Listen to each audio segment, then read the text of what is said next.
Welcome to episode 78 of the Twig Snapper Podcast. Today I'm joined by Kerry Carr. Kerry played the Manhattanville women's hockey team and also on the lacrosse team. But prior to that, she played at Chatham University. So we'll talk about all that and more. But thank you for joining me. How are you? Yeah, I'm great. Thank you for having me. Yeah, of course. I always like to kind of start with people's recruitment.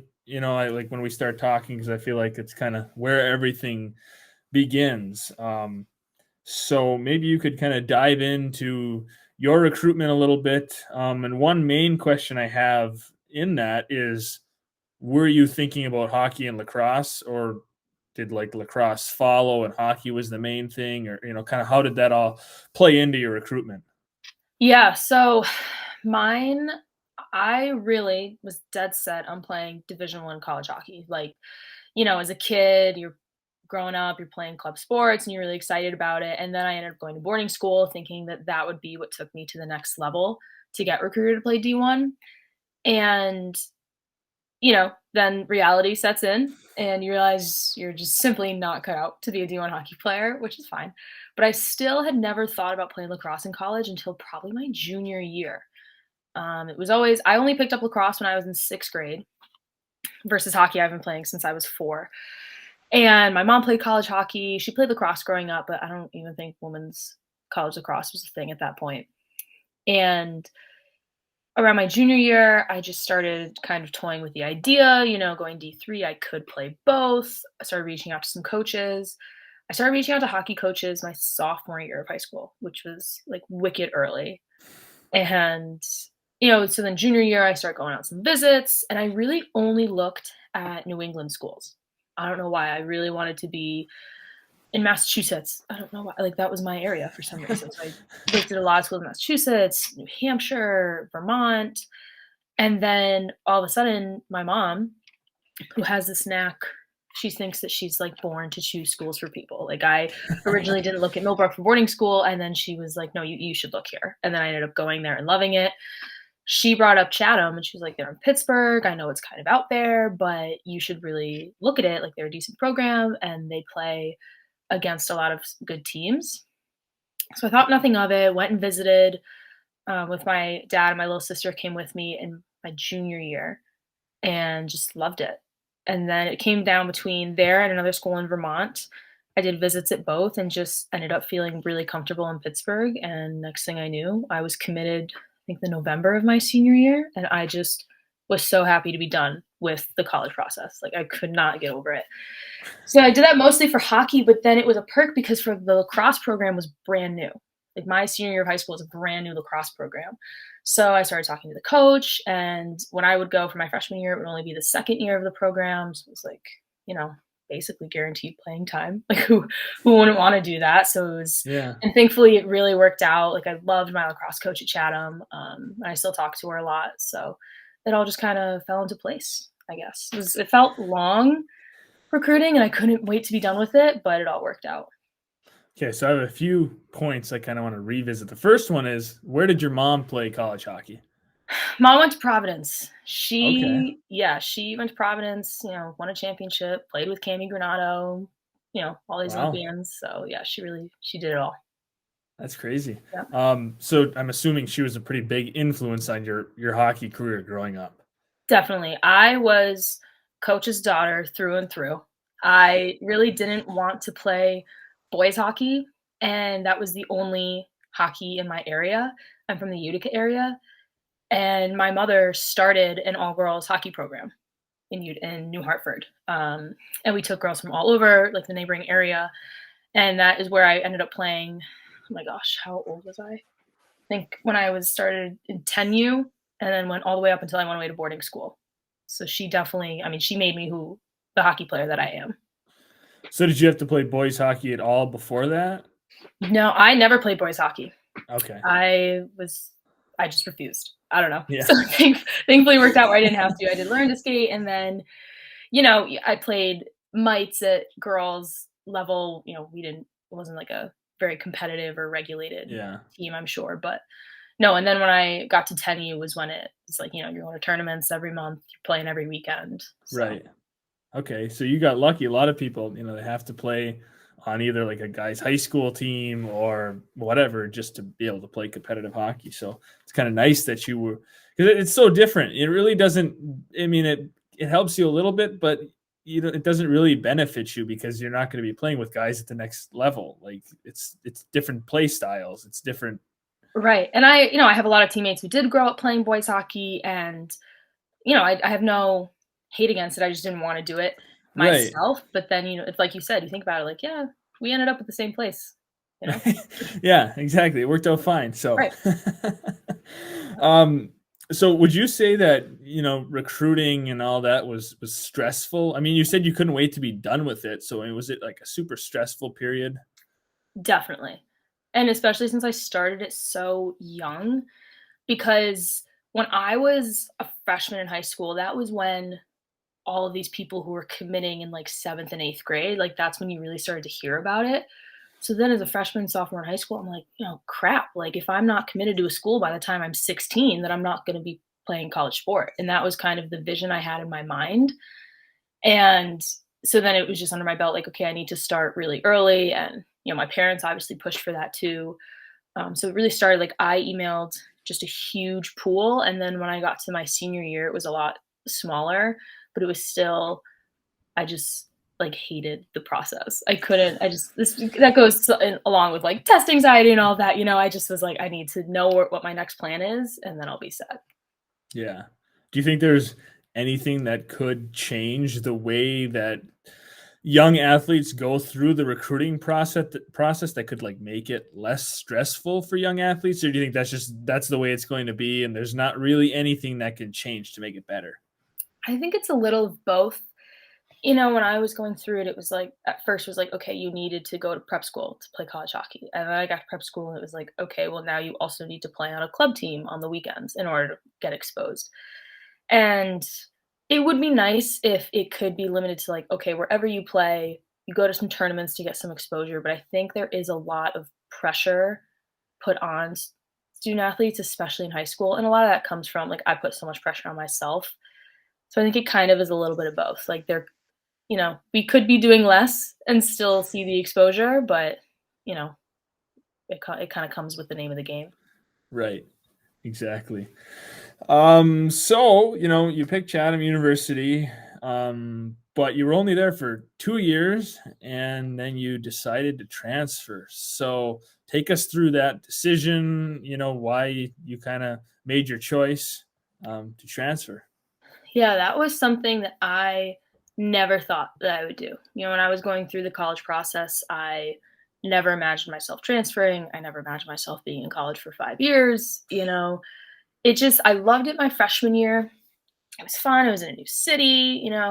Then my sophomore year, things just kind of changed within the team and within the athletic department. And it just ended up not being the right fit for me anymore.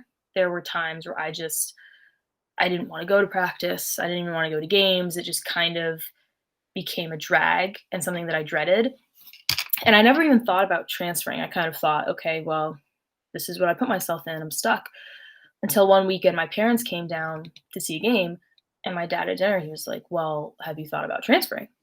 And I don't know why I just started like tears just came. I was like, can I? Like, I don't know. Is that even an option? And then that's kind of when we started playing with it. One of my best friends from high school, she transferred.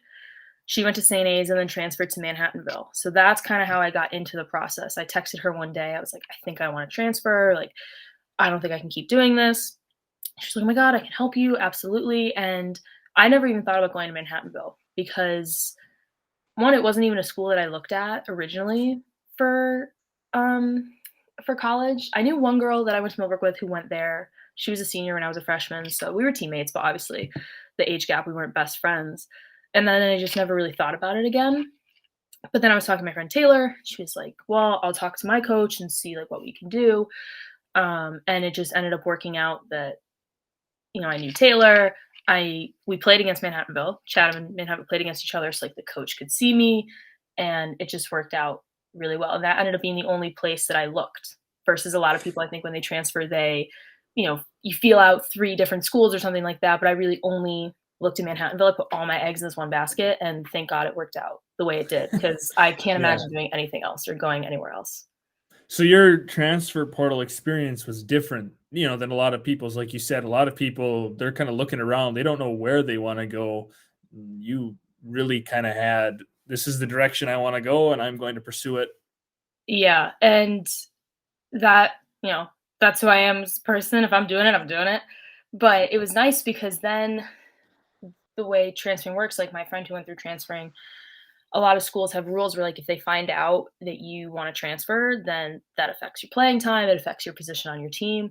So thankfully, I knew, okay, I have a spot on this team at Manhattanville, and I can kind of just keep that to myself without jeopardizing my spot on the team. So I was able to finish the season really well, and then make things official once season ended, which was nice because it took out a lot of the stress of having people know and having my coach know and all of that. Yeah, right. You don't want that added noise in there that just it's so hard to be a student athlete alone. You add that extra noise in there and it doesn't make things any easier. Right. Yeah. It's not worth it. So overall in your college career, according to Elite Prospects, usually it's pretty spot on, but once in a while it's wrong. You played in 113 college games. You had 24 goals and 54 points over 5 years. Did it go by like super quick? Like when you look at it, like 113, that's a pretty big number of games for a college career. But like, do you think it went by fast when you look back? You're like, geez, I can't believe it's all over. Or Absolutely. And I experienced that mostly this year. Like when I was a junior and a senior, obviously it felt like it went by pretty fast, but I wasn't thinking of it much. And then like October of my 5th year rolled around and it was like, holy crap, like this is the last time I'm going to play organized hockey. And yeah, it took 5 years, but I feel like I was at Chatham 2 weeks ago. It's crazy. Some days, some seasons were a lot longer than others. Like junior year, even though I think we played 12 games, if that, because of COVID, that felt like 6 months. But then and maybe that was part of it. Like it was such a different season, maybe that played into it feeling longer. Yeah, it must have. Yeah, because you think about that, and because the hockey season is so long as it is, like October to March, especially then for me going to see how short the lacrosse season is afterwards, it's so long. So the fact that we really only played for like a month or two my junior year is really short and crazy to think about, but it did feel like a long time. But at the same time, not at all. It's crazy. Yeah. So maybe my next question will be kind of hard because you played in so many games, but is there a game out of your 5 years, your 2 schools that just really sticks out as like being the most memorable college game you played in for some reason? Yeah, this question was one of the easier ones. It was the UCHC semifinals of last year in 2022. We were in Utica, which was really special to me because I'm from the area. So we were able to do team breakfast at my house, which was awesome. And then a lot of people from my hometown got to come to the game and watch it. We were down 2-0 at the end of the second period, scored 2 goals in the third period, came back to win it in overtime. And then that sent us to the finals. That was easily the best hockey game I've been a part of. It was amazing. What was going through all of your heads at the end of the second when you were down 2-0? Like, was there a concern in the room, or were you guys confident, like, hey, you know what, we've got this, we know we can do it, no worries? It was quiet in the locker room. Like in between periods, we were quiet, but I think we all kind of looked around and looked at each other. We were like, this game is not over. Like no one was really nervous. For some reason, we were all like, no, we can win this game. And I think, to be honest with you, if we were down 3-0 at the end of the second period, it might have been different. They always say 2-goal lead, worst lead in hockey. And I think if we were down 3 goals, I don't know if we would have done it. But the 2 goals, we were like, this is doable. We're doing this. And then coach comes in at the end of the third period when it was tied 2-2, and all she said that weekend, she said, why not us? We were like, you know what? Yeah, why not us? Let's do it. And it was just electric. It was awesome. Yeah. It's one of those games you'll never forget. I figured that question's either really easy, like you said, you just know one, or it's really hard because you're like, man, there's like 3 or 4 games that are memorable and I can't pick between them. But I'm glad that you were able to just pinpoint one and knew right away. Yeah, there definitely are, you know, games and moments that I remember, but that one, obviously, we would have loved to win a championship that year, but that one feels even more special than other championship games. Right. So kind of switching gears here a little bit to lacrosse. At Manhattanville, just to provide some perspective, you played in, I think, 39 games. You had 120 points. And then at Chatham, you played in 16 games, had 92 points. So I don't know a ton about lacrosse. I did a school project on like the history of lacrosse, and we kind of had to take a stance. And they wanted it to be a crazy stance. So I said that someday lacrosse is going to overtake American football because parents are concerned about concussions, and there's lower concussions in lacrosse. I mean, obviously you can still get concussions, but it's different than American football. So that was the stance I took. So I know a little bit about lacrosse, but are those standard numbers for points, or is that like that's a pretty successful season? I mean, not to toot my own horn, but I think those are pretty successful numbers. My freshman year, for someone who didn't even think they wanted to play college lacrosse, I mean, I had 81 points in 14 games, which for me was unheard of because in high school, I never played like that. I never put up numbers like that. So it was kind of a shock to me to do that. And then obviously only 2 games my sophomore year because of COVID, season got cut short. And then going to Manhattanville, the conference was definitely a lot more competitive than what I was seeing at Chatham. So my junior year, I didn't really put up any numbers. I was kind of adjusting. And then obviously, no one was performing the way that they would in a regular season that year. I mean, the season itself was 3 weeks long. I think we played 10 games, not even, which is crazy. And then luckily the next year, I just had more confidence under my belt and I was able to go back to do what I did my freshman year, which was really exciting. So how much of a break do you have between end of hockey season and the start of lacrosse? Usually none. So my the way I always kind of separated it was because you do fall ball and preseason skates for hockey in the month of September and the first couple weeks of October. Those are super busy. Like you're doing 2 sports a day almost every day, or you know, every other day is a different sport. And then once I get into season for hockey, I don't even think about lacrosse. You know, I'm in hockey season. I'm not going. Well, I can't. You know, once you're in a season, you can't play both. But I'm like fully engulfed in the hockey team and all of that. And then lacrosse, you know, coaches say you can take however much time you want between seasons. My every year except for my 5th year, I took 1 day. Like I took that Sunday off, and then I was at lacrosse practice Monday morning because I just wanted to keep going. I don't really know what I would do if I didn't play a spring sport like with my life without that structure. Like I can't imagine not being in season in college. But then my 5th year, when my hockey career ended, I took a week. I was like, you know what?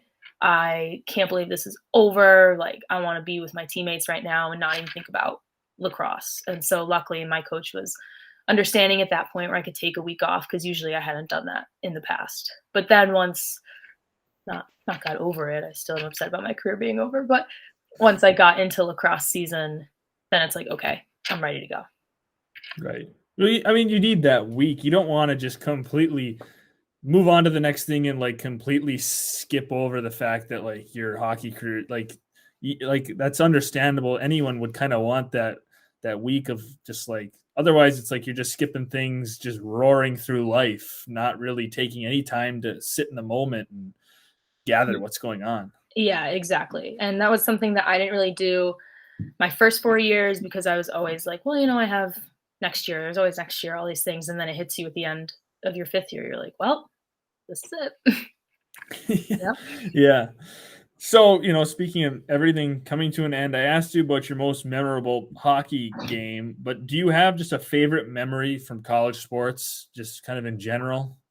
This one was so hard. I tried to give this one so much thought, and there's a few that come to mind. Like my freshman year for lacrosse, we went to Puerto Rico. That was really special for preseason. That's great. Obviously. That's pretty cool. That's really cool. But then I also love road trips for hockey. My freshman year, we this is going to sound crazy that it's like a favorite memory of mine. We drove 17 hours each way to Minnesota.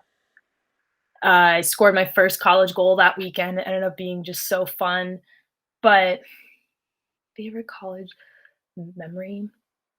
It honestly might be senior day this year for hockey at Manhattanville.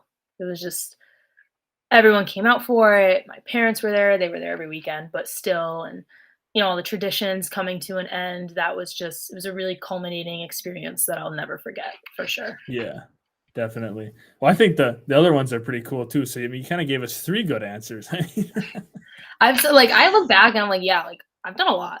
Like I've Yeah. been everywhere. It's crazy. It's kind of fun when you like can sit back and look at like what you've done in your life and like, you know what? Most of us, we don't stop and think about it. We just kind of like keep doing life. But then when you do stop and think about it, you're like, man, I really have had a great life. Like, look at all this stuff I've done. You kind of surprise yourself sometimes. You're like, what? Really? I did that. And I'm lucky enough where I don't have to think much of it. Like I work at a pool over the summers, and I'm talking to one of the parents, and they're asking me. At that summer, I was moving my sister to Arizona. So I drove across the country with my sister to move to Arizona. And this parent like knew about me going to boarding school and playing college sports. And he was like, wow, like you've led a really cool life. And I looked at him, I was like, really all I've done is left town. And I didn't think much of it, but it really is like I've been really fortunate to do a lot of cool things. Yeah, exactly. How about, if you could give your younger self, a piece of advice to help you with whether it was recruiting or once you got to college sports and just kind of everything, what do you think would have been beneficial to know back then? I would have told myself to think less. So much. Like I think about my freshman year of hockey for college. I had a great season as a freshman because I was just happy to be here. I was like, you know what? This is college hockey. I've wanted to do this since I was little. I'm just happy to be here. And I'm not going to put a lot of pressure on myself with how I'm playing. And then I had a great season. Same with last year. I was like, it's my senior year. We're at Enville, like first hockey season back after COVID. I'm just grateful to be playing. And I had the best season of my life. So I would tell myself, especially in high school, like think less, do less, honestly. Just be present where you are because things always have a way of falling into place. And I never believed my father when he told me that in junior high, but he was absolutely right. They always work out. So think less and do less would surprisingly be my piece of advice. Oh, that's a good piece of advice. And isn't that the truth though? We never believe our parents when they tell us things. And then we, years later, like, geez, they were right, Yep. And they're going to listen to this and I'm going to hear about it forever, but whatever. Hey, we all admit to it eventually with something, Yep. Hard growing up, I guess. All right, so we'll do a couple just kind of random, I don't know, whatever questions to end the episode. If you were at a bar or a party or something with your friends and you had to go up and sing karaoke, what would be your song? You pick any song, but you've got to go up there and sing karaoke in front of a full party or a full bar. What are you going to sing? I am so glad you asked this question. So I love karaoke, and I would do "It Wasn't Me" by Shaggy. That swear I love that song. I know all the words to it. Anytime we did bus karaoke as a freshman, or even I had to do it as a transfer, I would do it. I did it in New Orleans. And yeah, that's why I asked this. Yeah. I've asked this question to other people, but now I've noticed people will post like pictures of them doing karaoke on Instagram. Like, I have to ask them this question specifically. Oh my God. Yeah. Me and my friend went to New Orleans last summer, and I went to this place called the Cat's Meow Unreal Karaoke Bar. And I sang many songs that week, but I sang "It Wasn't Me."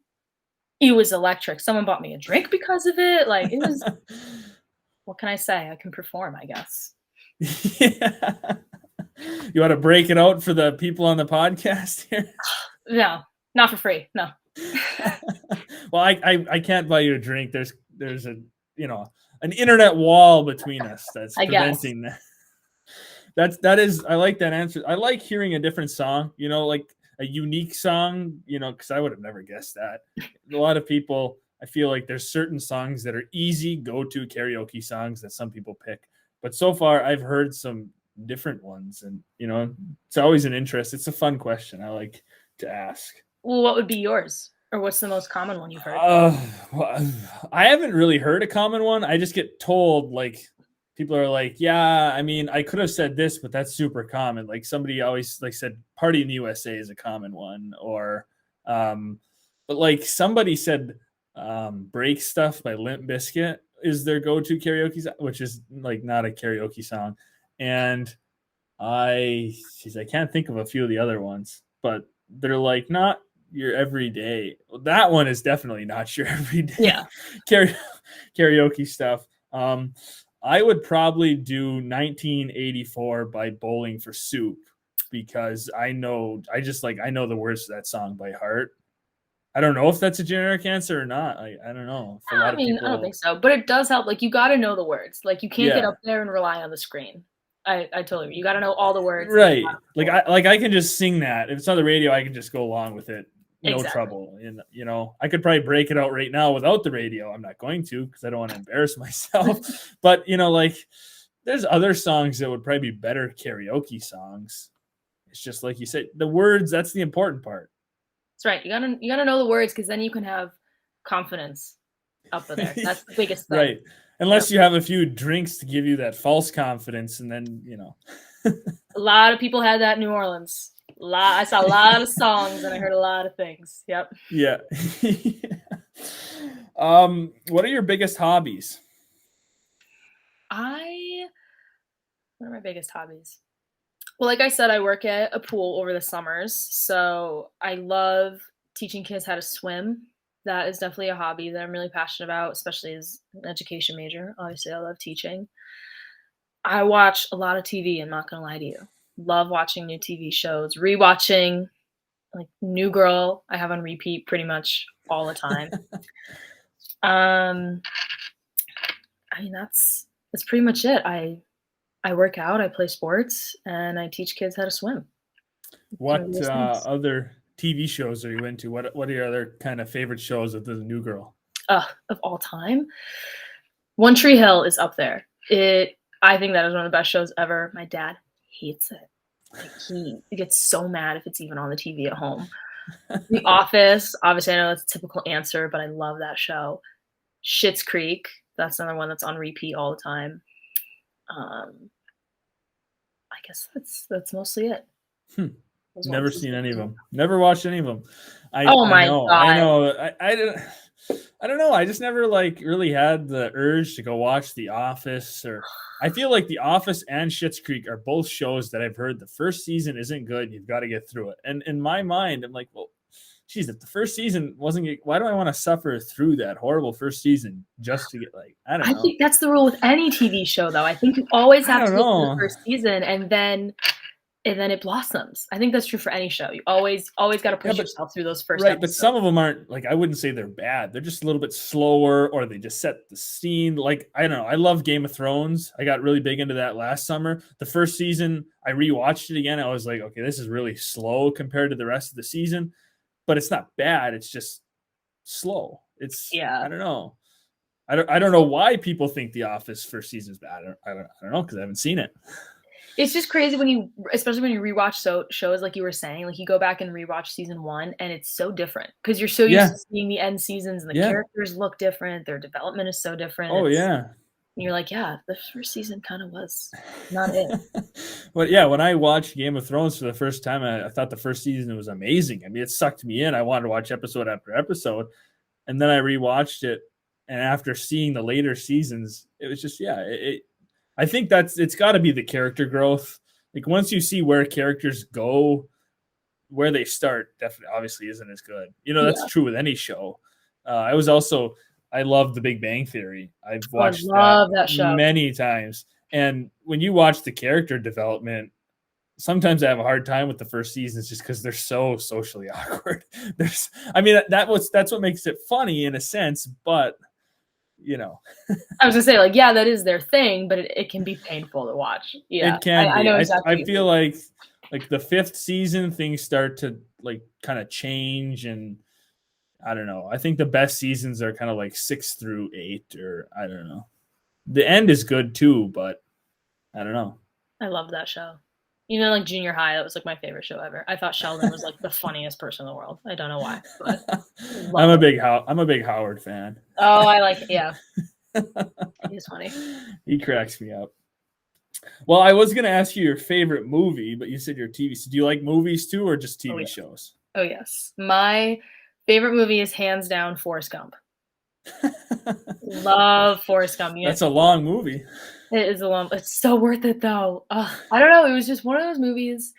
My whole family were sitting on the couch. I mean, I was probably, I don't know, 11 years old when I first watched that movie. And it was on TV, and my parents were like, "Oh my god, this is a great movie. You have to watch it." And then next thing I knew, we had the VHS tape. We had the DVD. When we went to Universal Studios one year on vacation, there was a Bubba Gump restaurant, and you go, and the waiter asks you all this trivia, and I'm like, I don't know, 12 years old. My little sister's 9, my older sister's 15, and we're getting all the answers right away. And they're like, "What is this 9-year-old doing answering questions about Forrest Gump?" Oh, but yeah, I love that movie. And then, growing up, another top one would be Miracle. Oh, that's that is the best sports movie of all by time. far. I loved that movie as a kid. It got me really into like the 1980 team. I'm a total nerd about. Yeah, unreal movie. Yeah, it's I love Kurt Russell as, Herb Brooks. His delivery is amazing. I mean, some of the ways he does the lines, he does such a good job. I mean, the whole movie is great. I can't imagine anyone else in that role. Yeah, no, I mean, once you see it, there's other movies where you're like, yeah, I could have seen. You hear about people who auditioned and they didn't get it. And you're like, oh, I could have seen that, but nobody else. No. Yeah, I was lucky enough to have one of the actors on early. Well, I don't know, last summer or when, but it was Billy Schneider, and he played his dad, Buzz Schneider, in the movie. So that was kind of cool to get some different insight into different things. And then I also was lucky enough to have, he was the athletic director at my school for a while, but Bruce Horsch, he didn't make the final roster. But when you're watching the movie, you hear his name called, and then you actually watch him, rip his name off the locker. So it was kind of cool to get just some perspective of, he was with the team, although not till the end, but he was still there and still a part of it. There's so much awesome history with. I would say I would totally nerd it out. That's awesome. And plus with him, you can get kind of the perspective that Herb Brooks had with the 1960 team. He was cut and didn't make the final roster, and then they went on to win the gold. That team is so. I met Jim Craig. Oh wow! I know his daughter went to Colgate, which is by my house, 40 minutes. But we knew that his daughter went to Colgate. So we were like, let's go see a game, and he was there. And we got to meet him, and oh my god, how old was I? I was a freshman in high school. I shook his hand. I was shaking. I was like, this is really cool. It was awesome. Yeah. I'm in the works in getting one of the members who won the gold medal, was on the team, big contributor. I'm not going to name any names just in case it doesn't happen. It's been in the works for a while, and I'm confident it will happen eventually. But I'm pretty excited about that. That'll be a very big guest to get on the show. That would be awesome. Yeah, it's obviously it's the most important moment in U.S. hockey history and one of the most important moments in world hockey history. I mean, you can't top the importance of it just looking back. No, in hockey aspects and world aspect, American history aspects, I mean, it's insane. I mean, the U.S. hasn't really done much in men's hockey at the Olympic or the World Cup stage since then. I mean, there's been a couple silver medals, maybe a few bronze, but they haven't been able to crack that. I know this year, and I don't want to jinx them, but the men's worlds team is doing very well in, I think they're in Finland for the world competition, the World Cup or whatever it's called. And I think they're undefeated currently. I don't want to jinx them because I'd like to see the U.S. win gold in hockey in some world fashion. It's hard to beat all the other nations, especially when you've got NHLers. I think Switzerland's team is really stacked, actually. Really? And Canada's team is pretty stacked, obviously. Yeah, obviously. But yeah, Switzerland, all of their big guns who play in the NHL that aren't in the playoffs are playing I can't think of the one for the Devils. Nico. Oh, Hershire, however you say his name, yeah. and a few others. Like it'd be nice to see the U.S. boys go out and win a gold medal. But again, knock on wood. I agree. It would be nice to see a USA team win gold again. I mean, the women have had a lot of especially the women. success. They've had a lot of success. The men need to kind of step their game up because they're kind of living in the women's shadow. I mean, the women have been winning all the golds. Well, you know what? It's about time that men started living in our shadow. You know what? No, I mean, the women, I mean, I'm also a total nerd about that team. Like growing up, I went to camps and, they would have like I went to a camp in Lake Placid at the 1980 rink. And so that was really cool. Like we got to skate on the ice and everything. And then they had women's Olympic players being our camp counselors, and you get to meet all your idols, and it's so cool. And then in 2018, when they won gold, it was my senior day for high school for hockey. It was February 22nd, the anniversary of Miracle on Ice. Oh my God. And it was South Korea time. So me and my friends stayed up till like 3 a.m. because it went to a shootout to watch them win gold. I would love to see that again. Yeah. The American women's team, I mean, they're fantastic. They're going to win gold here again. I mean, they've got it. So, they've got it. We beat Canada in like all other aspects. It's just the Olympics. Yeah, right. I know. Mm-hmm. It's something. I wonder if it just has to do with that. It's like a little bit mentally different. It's the Olympics. That makes it any harder. Like winning a world championship or a World Cup obviously is exciting. It means a lot, but obviously that Olympic label gets added because the whole world pays attention to the Olympics. Only people who like hockey pay attention to the World Championships. Exactly. So that's got to be just kind of the factor. Yeah, going into the game being like, all right, this is the Olympics. We know we always get silver. Like, we got to get gold. So that definitely plays a role. It has to. Yeah. So how will we end on, what's next for you? You just graduated. You finished your 5 years of college athletics, craziness, busyness, go. What's next? So it's funny you say that because I'm actually taking my 6th year for lacrosse. Okay. So I'm going to Utica to play on their lacrosse team. Third college. Yep. I mean, I love a good transfer. So, but no, it's nice. Was this one as smooth as the other? This one was actually kind of the same exact process. It was really, I didn't think I wanted to take my 6th year. I was like, no way I'm going to be chirped for being a 6th year, like all season. Come on. And then it worked out. I knew kind of again that I could have a spot. I could live at home and get my master's. And I was like, you know what? If I have the extra year, why wouldn't I take it?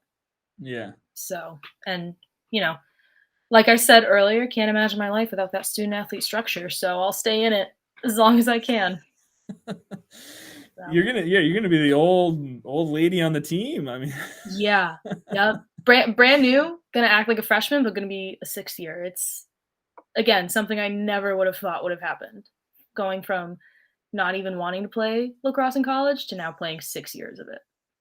Yeah, and now it's going to be your main focus because you're not playing hockey. You can just kind of focus all your time on lacrosse. Exactly. I'll have to attend preseason. I'll have to go to all the practices. It's going to be an adjustment. You can go out with one big hell of a bang for your 6th year. It's crazy. So after that, what are your plans? Do you have an idea of what you want to do when your college athletics career is over? When I eventually retire, I want to teach. I am a certified teacher for elementary school. So I'm getting my master's in special ed right now. And I know that I want to get out of New York State.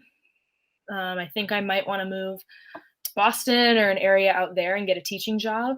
I'll go wherever they pay me, but I guess I have a year to kind of explore my options. Yeah, a year to figure things out. There's no rush. I mean, you got some time. And that's always nice. Live at home as long as I want. God. Are your parents, are they okay with that? You living at home as long as you want? As long as I am in school. Like, when I finish school, like, no. You're out of the door. Get your own job, move out. Like, yeah. So that's another reason why I'm like, I'll take my 6th year. Like, I'll keep being an athlete. I'll live at home. But it's not weird when you're in school. It's weird once you're not in school too. Like, you know, like maybe if you're like just kind of in between things and you need it, right? But if it's a couple of years out of school and you're still living at home, you don't want to be that person. Right. You got to get on with your life. You got to, you know, go explore the world. Get out, go see new things. That's the reason why I think I want to move out of New York State. Like I wanted to go to high school out of New York State, and that didn't end up happening. I wanted to go to college out of New York State, and I did for a little bit, but then came back. And there's a lot of like my town. There's a lot like I love my hometown. It's a great place to grow up. A lot of people like go to school locally and then come right back. And I don't want to do that. I want to go see what else is out there, you know? Yeah, I mean, you have to. You have to go at least a little ways away. Right. At least while I'm young, and then later, if I want to come back here, I always can, you know? Yeah, you've always got that opportunity to come back when you're older. But if you don't leave when you're young, it's harder to leave when you're older, obviously. 1,000%. Yeah. All right. Well, good luck with your 6th year of college athletics and, you know, everything that's going to come after that. It was a great episode going through a lot of different stuff. So thank you for joining me. Yeah. Thank you for having me. It was a lot of fun.